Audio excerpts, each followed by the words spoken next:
Go.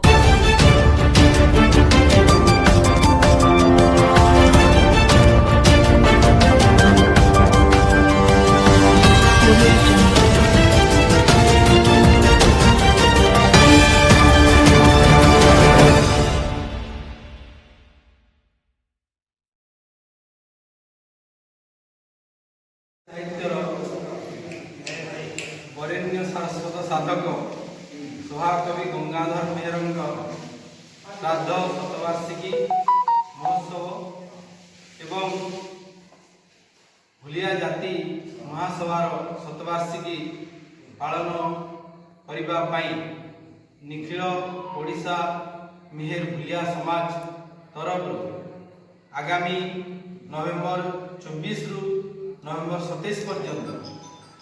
ବରପାଲିର high school ପଡ଼ିଆଠାରେ ଯେଉଁ ଭବ୍ୟ ସମାରୋହର ଆୟୋଜନ କରାଯାଉଛି ସେଥିପାଇଁ ଆଜି ଏକ ବିଶେଷ ସାମ୍ବାଦିକ ସମ୍ମିଳନୀ ଆହ୍ୱାନ କରାଯାଇଛି ଏବଂ ବରପାଲି ଅଞ୍ଚଳର ବିଶିଷ୍ଟ ସାମ୍ବାଦିକମାନଙ୍କୁ ଆହ୍ୱାନ କରିବା ନିମନ୍ତ୍ରଣ କରିବାର ଅଭିପ୍ରାୟ ଆମର ଏଇ ଯେ ସଭାକବି ଗଙ୍ଗାଧର ମେହେର 100 ବର୍ଷ ତଳେ ଭୁଲିଆ ଜାତିର ସଂସ୍କାର ପାଇଁ ଭୁଲିଆ ଜାତିର ଶିକ୍ଷା ଏବଂ ଉନ୍ନତି କଳ୍ପେ ସେ ଏକ ମହାସଭାର ଆୟୋଜନ କରିଥିଲେ। ସେଇଥିପାଇଁ ତାର 7 ବର୍ଷ ପୂର୍ତ୍ତି ଉପଲକ୍ଷେ ଆଜି ବରପାଲିଠାରେ ଅନୁଷ୍ଠିତ ହେଉଛି ତାଙ୍କର ଶ୍ରାଦ୍ଧ ଶତବାର୍ଷିକୀ ଏବଂ ଶତବାର୍ଷିକୀ ଭୁଲିଆ ଜାତି ମହାସଭା। ଅନୁରୋଧ କରୁଛି ଆଜିର ଏହି କାର୍ଯ୍ୟକ୍ରମଟିକୁ ପରିଚାଳନା କରିବା।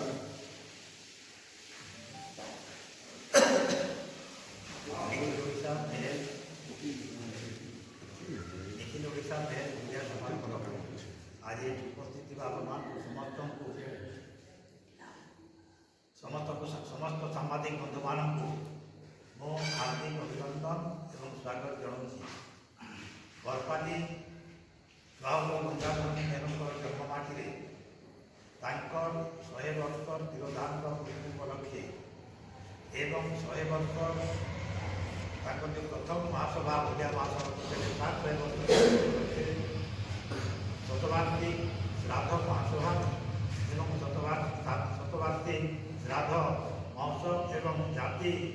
ଭୁଲିଆ ଜାତି ମହାସଭା ଯେଉଁଟାକି ଶତବାର୍ଷିକୀ ଆମେ ପାଳନ କରିବା ପାଇଁ ଯାଉଛୁ। ନିଖିଲ ଓଡ଼ିଶା ମେହେର ଭୁଲିଆ ସମାଜ ଓଡ଼ିଶାର ସମଗ୍ର ମେହେର କମ୍ୟୁନିଟିର ଯେଉଁମାନେ ଯେଉଁଠିକି ଅଛନ୍ତି ସେ ସମସ୍ତଙ୍କୁ ନେଇକରି ଏଇଟା ଗଠନ କରାଯାଇଛି। ପଶ୍ଚିମ ଓଡ଼ିଶାରେ କେବଳ ସୀମିତ ନାହାନ୍ତି ଆଜି ମେହେର ସମାଜ, ପୂର୍ବାଞ୍ଚଳରେ ମଧ୍ୟ ଆପଣଙ୍କର ଭୁବନେଶ୍ୱର ଏବଂ ବ୍ରହ୍ମପୁର ଅଞ୍ଚଳରେ ବି ନିଖିଲ ଓଡ଼ିଶା ମେହେର ଭୁଲିଆ ସମାଜର ଅଛି। ସେହି ହିସାବରେ ଆମେ ଯେଉଁ 4 ଦିନ କାର୍ଯ୍ୟକ୍ରମ କରୁଛୁ 24, 25, 26 ଏବଂ 27 ତାର ବାହାରେ 23 ତାରିଖ ଦିନ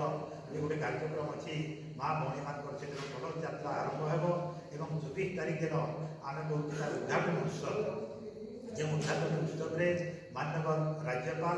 ମାନ୍ୟବର ଓଡ଼ିଶା ମୁଖ୍ୟମନ୍ତ୍ରୀ, ମାନ୍ୟବର ଉପମୁଖ୍ୟମନ୍ତ୍ରୀ ଏବଂ କେନ୍ଦ୍ରମନ୍ତ୍ରୀ ଧର୍ମେନ୍ଦ୍ର ପ୍ରଧାନଙ୍କୁ ସମସ୍ତଙ୍କୁ ଆମେ ନିମନ୍ତ୍ରଣ କରିଛୁ ଏବଂ ଆଶା କରୁଛୁ ସେମାନେ ଆସନ୍ତା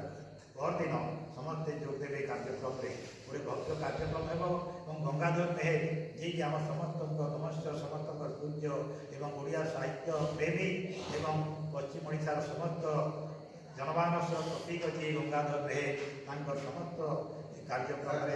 ବହୁତ ସଂଖ୍ୟାରେ ଯୋଗଦେବେ ବୋଲିକିରା ଆମର ଆଶା। ପରବର୍ତ୍ତୀ ଦିନ ଆମର 25 ତାରିଖ ଦିନ ଆପଣଙ୍କର ହେଉଛି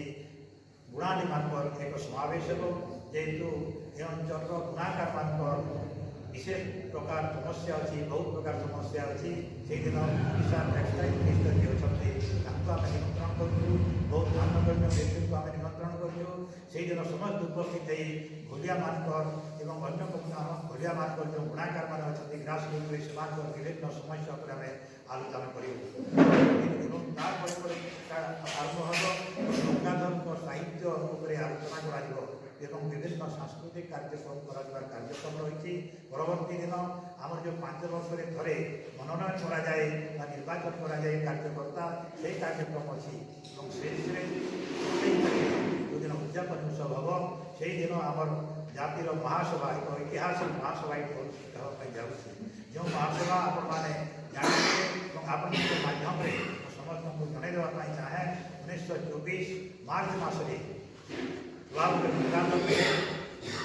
ଜାତି ଏକ ଉନ୍ନତ ଜାତିରେ ଏକ ସଂସ୍କାରୀ ଜାତିରେ ଏକ ପ୍ରଭାବଶାଳୀ ଜାତିରେ ପରିଣତ କରିବା ପାଇଁ ସେ ଯଦିଓ ସାହିତ୍ୟ ପ୍ରେମୀ ଥିଲେ ସେ ଏକ ଗୁଣାକାର ଥିଲେ କିନ୍ତୁ ସମାଜ ସଂସ୍କାର ପାଇଁ ଯେଉଁ କାର୍ଯ୍ୟକ୍ରମ ଏବଂ ଆରମ୍ଭ କରିଥିଲେ 19 ମସିହାରେ ତାର ପୂର୍ତ୍ତି ଯେହେତୁ 100 ବର୍ଷ ଅଛି ଏବଂ ଏକ ଐତିହାସିକ ସମାବେଶ କରି ଆମେ 100 ବର୍ଷ ପାଳନ କରିବୁ। ସେହିଦିନ ଆପଣ ହଜାର ହଜାର ସଂଖ୍ୟାରେ ଓଡ଼ିଶାର ବିଭିନ୍ନ ଜାଗାରୁ ବିଭିନ୍ନ ଅଞ୍ଚଳରୁ ଆମର ଯେଉଁ ସମାଜର ମେହେର ପୂଜା ସମାଜର ଯେଉଁ ଜାତି ଭାଇମାନେ ଅଛନ୍ତି ଜାତି ଗଙ୍ଗା ଯେଉଁମାନେ ଅଛନ୍ତି ସମସ୍ତେ ସେଦିନ ଉପସ୍ଥିତ ରହି କାର୍ଯ୍ୟକ୍ରମରେ ଅଂଶଗ୍ରହଣ ଏହି କାର୍ଯ୍ୟକ୍ରମ ମାଧ୍ୟମରେ ଆମେ ଓଡ଼ିଶାର ବିଭିନ୍ନ ଜାତି ଯେଉଁ ଅଛନ୍ତି ଅନ୍ୟାନ୍ୟ ଜାତିମାନେ ଅଛନ୍ତି ସେମାନଙ୍କୁ ମଧ୍ୟ ଆମେ ମେସେଜ୍ ଦେବା ପାଇଛୁ ଯେ କୌଣସି ଜାତି ବିକଶିତ ହେବା ପାଇଁ କୌଣସି ଜାତି ଉନ୍ନତି ହେବାକୁ ହେଲେ ଶିକ୍ଷା ସଂସ୍କାରର ଆବଶ୍ୟକ ଅଛି। ଶିକ୍ଷା ଏବଂ ସଂସ୍କାର ହେଇଗଲେ ସେ ଜାତି ଉନ୍ନତ ହେବ ଏବଂ ଆମର ଯେଉଁ ଗୁରୁ ଦାୟିତ୍ୱ ରହିଛି ଓଡ଼ିଶାକୁ ବିକାଶ କରିବା ପାଇଁ ଆମର ଜାତି ହିସାବରେ ଆମର କମ୍ୟୁନିଟିର ଆମେ ଯେଉଁ ସଦସ୍ୟମାନେ ଅଛୁ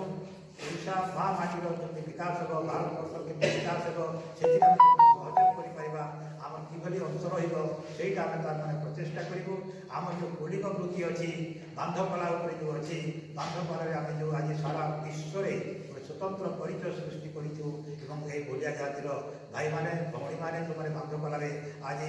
ଜାତୀୟ ସ୍ତରରେ ଆନ୍ତର୍ଜାତିକ ସ୍ତରରେ ଆମର ଯେଉଁ ବୁଢ଼ାକାରମାନେ ଅଛନ୍ତି ଆମର ଯେଉଁ ବାନ୍ଧକଳାରେ ଯେଉଁମାନେ ଅଛନ୍ତି ଯେଉଁମାନେ କାମ କରୁଛନ୍ତି ସେମାନେ ସ୍ୱୀକୃତି ପାରିଛନ୍ତି ସେମାନେ ବିଶେଷ ଭାବେ ଆପଣମାନେ ଜାଣିଛନ୍ତି ଆପଣଙ୍କ ଏଇ ଗାଁର ପଦ୍ମଶ୍ରୀ କୁଞ୍ଜବିହାରୀ ମେହେର ପଦ୍ମଶ୍ରୀ ପାଇଥିଲେ ତାପରେ ପରେ ଚତୁର୍ଭୁଜ ମେହେର ପଦ୍ମଶ୍ରୀ ପାଇସାରିଛନ୍ତି। ସେମାନେ କେବଳ ଆମର ଜାତିର ଗୌରବ ନୁହନ୍ତି ସମସ୍ତ ଗୁଣାକାର ସମାଜର ସେମାନେ ଗୌରବ ଏବଂ ସମସ୍ତ ଯେଉଁମାନେ ବାନ୍ଧ କାମ କରୁଛନ୍ତି ସେମାନେ ଇଣ୍ଟରନ୍ୟାସନାଲ ଫିଲ୍ଡରେ ଯେଉଁମାନଙ୍କୁ ଫେମ୍ ମିଳିଛି ସେଇ ମାଧ୍ୟମରେ ମଧ୍ୟ ଆମେ ସମସ୍ତଙ୍କୁ ଜଣାଇ ଦେବା ପାଇଁ ଚାହୁଁଛୁ ଯେ ଓଡ଼ିଶାରେ ଏବଂ ଓଡ଼ିଶା ବାହାରେ ଆମର ଯେଉଁ ଭାଇମାନେ ଅଛନ୍ତି ଆଜି ଗୋଟେ ନୂଆ ଭିଜନ୍ ଏବଂ ନୂଆ ଦୃଷ୍ଟିକୋଣରେ